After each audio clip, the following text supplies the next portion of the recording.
Bonjour à tous, bonjour à toutes, je suis Fiona Radkoff, IAIPR d'anglais. J'ai des questions de professeurs sur l'épreuve de TLV qui est annulée. Ils souhaiteraient quand même la maintenir, enfin une épreuve à l'intérieur de l'établissement qui compterait dans la note du contrôle continu. Donc ils me demandent des pistes et donc c'est le but de cette vidéo. Donc, juste pour rappel, l'épreuve de TLV qui était supposée remplacer l'épreuve d'expression orale, c'est une durée de 10 minutes et 100 ans de préparation. Donc, 5 minutes de prise de parole en continu, suivi de 5 minutes d'expression orale en interaction avec le jury. Les grands principes à retenir, c'est que l'évaluation repose sur l'enseignement technologique qui a fait l'objet d'un enseignement de TLV au cours de la classe de terminale. Voilà, donc j'assiste au cours de la classe de terminale. Mais l'évaluation permet de mesurer la capacité du candidat à communiquer en langue étrangère sur des travaux effectués au cours du cycle terminal en ETLV, en lien avec l'enseignement qu'il a suivi. Donc, c'est sur l'enseignement de TLV qu'il a suivi au cours de la classe de terminale, mais il peut prendre des supports sur lesquels il a travaillé en première ou en terminale. Les ressources utilisées pour la prise de parole en continu sont produites par le candidat.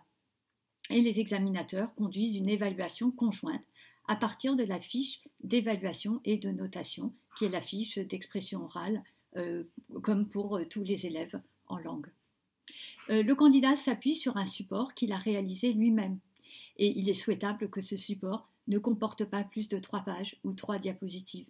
Et donc, ce support lui sert de trame pendant sa présentation et l'aide à structurer sa prise de parole. Cette trame peut consister en un plan de différentes étapes de la présentation ou une succession de documents. Les éléments iconographiques sont acceptés tels que images, schémas, captures d'écran, etc. Ils ne sont pas limités en nombre. Alors, si le support comporte un texte, par exemple l'extrait d'un travail réalisé pendant l'année ou d'une ressource authentique utilisée dans un projet, il est souhaitable que ce texte ne représente pas plus d'un tiers du support, c'est-à-dire une page ou une diapositive sur 3.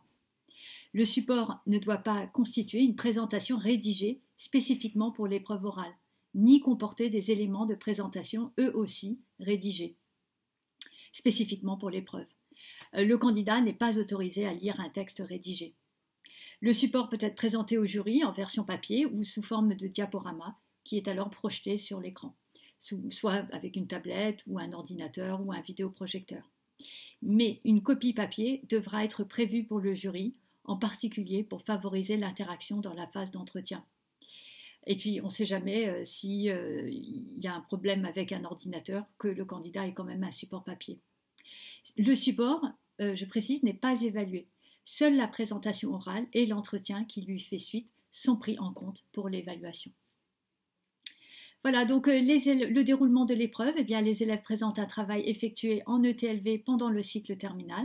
Ce travail peut être tout ou partie d'un projet, d'un mini-projet ou d'une étude, réalisé en ETLV ou en lien avec l'ETLV.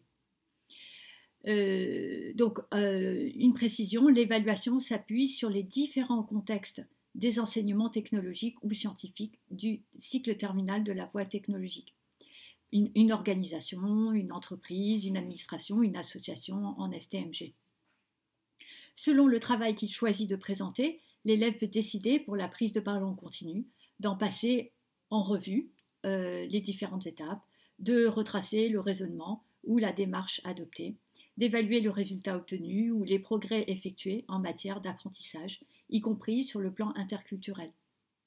Toute autre démarche permettant au candidat de présenter au jury de manière pertinente et étayée un travail associant les 2 disciplines est également recevable. Dans la phase d'interaction, le questionnement amène le candidat, si besoin, à reformuler ou étayer son propos, à clarifier les étapes du projet ou du travail présenté, à en expliciter les objectifs, les obstacles éventuels, les points d'aboutissement, les prolongements possibles. Les exemples et illustrations, y compris interculturels, sont valorisés, ainsi que les liens établis avec les thématiques du cours de langue et les savoirs de l'enseignement de TLV. La capacité du candidat à prendre sa part d'initiative dans l'interaction est valorisée également.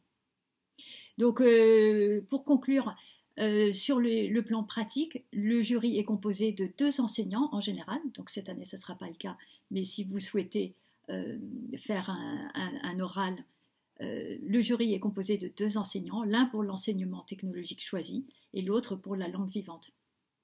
Comme pour les évaluations écrites, les évaluations orales sont évaluées par un enseignant qui n'a pas suivi l'élève pendant l'année en cours. Donc bien entendu, cette année, ça peut être les enseignants qui ont suivi l'élève en cours.